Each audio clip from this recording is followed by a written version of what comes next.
بسم اللہ الرحمن الرحیم عن ابی ہریرہ رضی اللہ تعالی عنہ قال کان رسول اللہ صلی اللہ علیہ وسلم یقول اللہم انی اعوذ بک من الاربع من علم لا ینفع۔ اس حدیث مبارکہ میں رسول اللہ صلی اللہ علیہ وسلم نے اللہ تعالیٰ سے 4 چیزوں سے پناہ مانگی: غیر نافع علم، اللہ سے نہ ڈرنے والا دل، ایسا نفس جو سیر نہ ہو، اور ایسی دعا جو سنی نہ جائے۔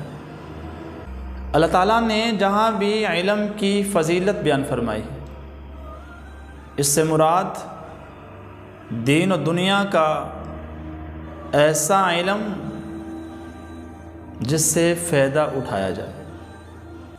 رسول اللہ صلی اللہ علیہ وسلم نے اللہ تعالیٰ سے ایسے علم سے پناہ مانگی جس کا اثر انسان کی اپنی عملی زندگی میں نہ ہو۔ آپ کا فرمان ہے کہ 2 شخصوں نے میری کمر توڑ دی، ایک جاہل عابد اور دوسرا بے عمل عالم نے۔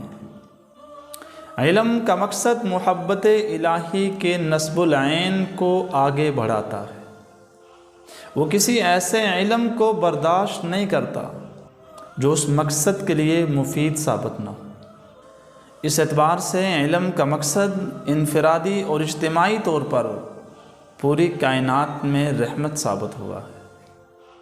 محدود علم، ایسا علم جو محدود اور مخصوص کر دیا جائے، اسلام اس کی بھی ممانعت کرتا ہے۔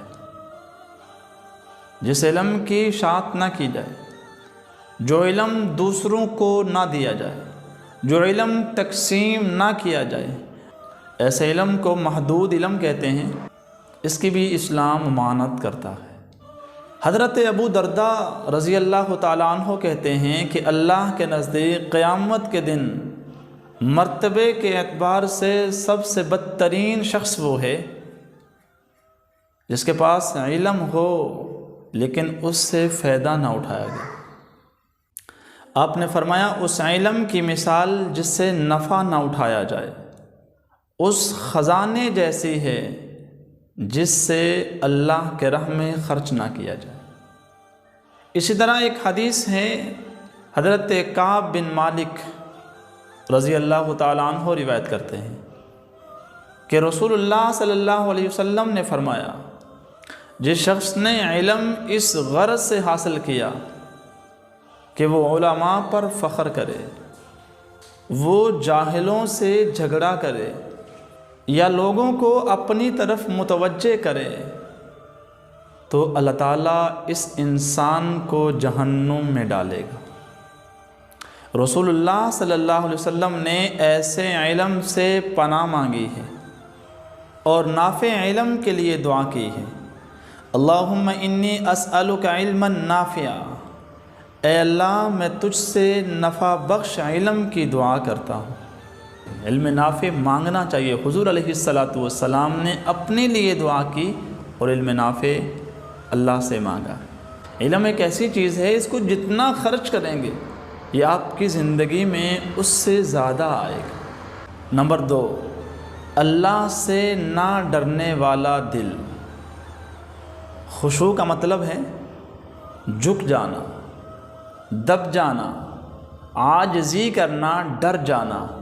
اس کیفیت کا تعلق دل سے بھی ہے اور اس کیفیت کا تعلق جسم سے بھی ہے۔ دل کا خشوع یہ ہے کہ آدمی کسی کی ہیبت، کسی کی عظمت، کسی کے جلال سے مرعوب ہو جائے، اور جسم کا خشوع یہ ہے کہ آدمی جب اس خالق کے سامنے جائے تو سر جھک جائے، اعضاء ڈھیلے پڑ جائیں، نگاہیں پست ہو جائیں، دب جائے، اور ہیبت اس حالت کی ہو جائے جیسے کسی بہت بڑے انسان کے سامنے حاضر ہے۔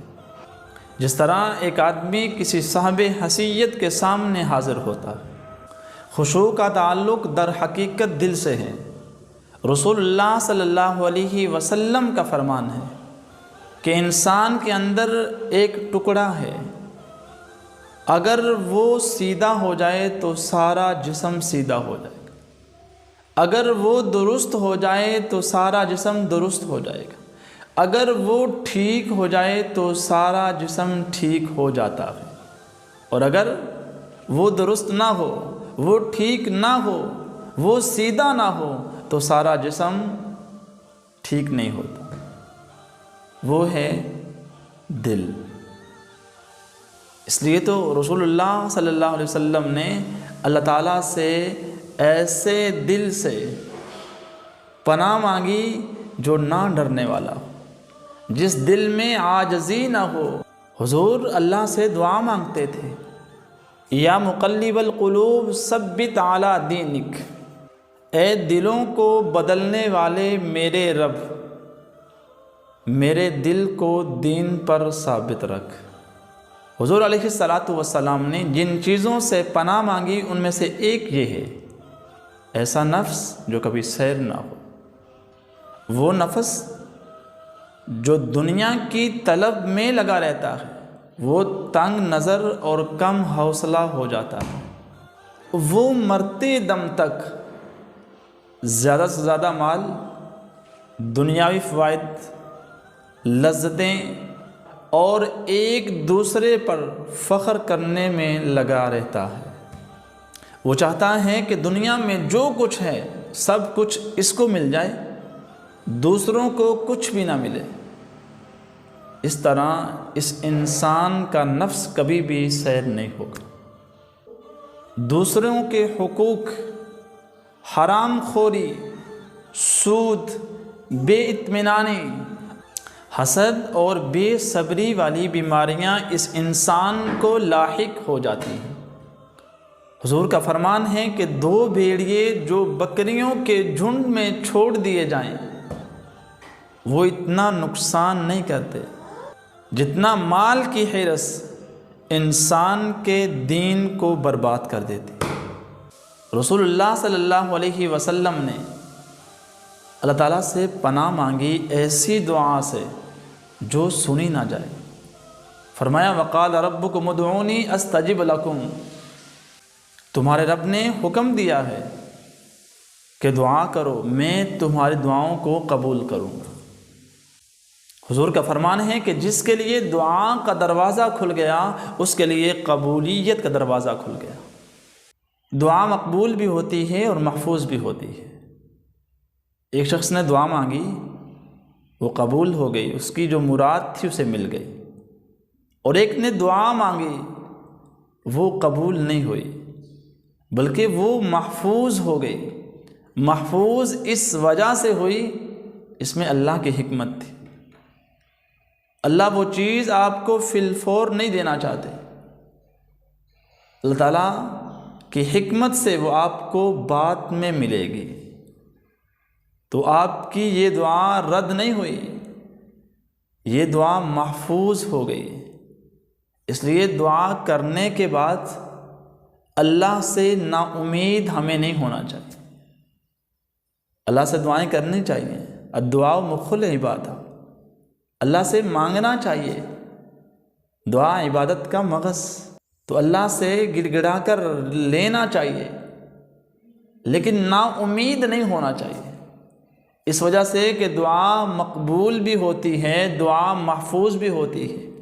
بعض دفعہ ہم دعا کرتے ہیں، اللہ اسے قبول کر دیتے ہیں، وہ ہمیں مل جاتی، بعض دفعہ نہیں ملتی۔ اس کا مطلب یہ نہیں کہ وہ قبول نہیں ہوئی، اس کا مطلب یہ ہے کہ وہ محفوظ ہو گئی، وہ کسی حکمت کے تحت محفوظ ہوئی۔ اللہ تعالیٰ ابھی نہیں دے رہے، بعد میں دے دیں گے۔ تو بھائی دعاؤں کا ضرور اہتمام کیا کریں۔ رسول اللہ صلی اللہ علیہ وسلم نے یہ 4 چیزیں بیان کی ہیں۔ غیر نافع علم، اللہ سے نہ ڈرنے والا دل، ایسا نفس جو سیر نہ ہو، اور ایسی دعا جو سنی نہ جائے۔ رسول اللہ صلی اللہ علیہ وسلم نے ان 4 چیزوں سے اللہ سے پناہ مانگی۔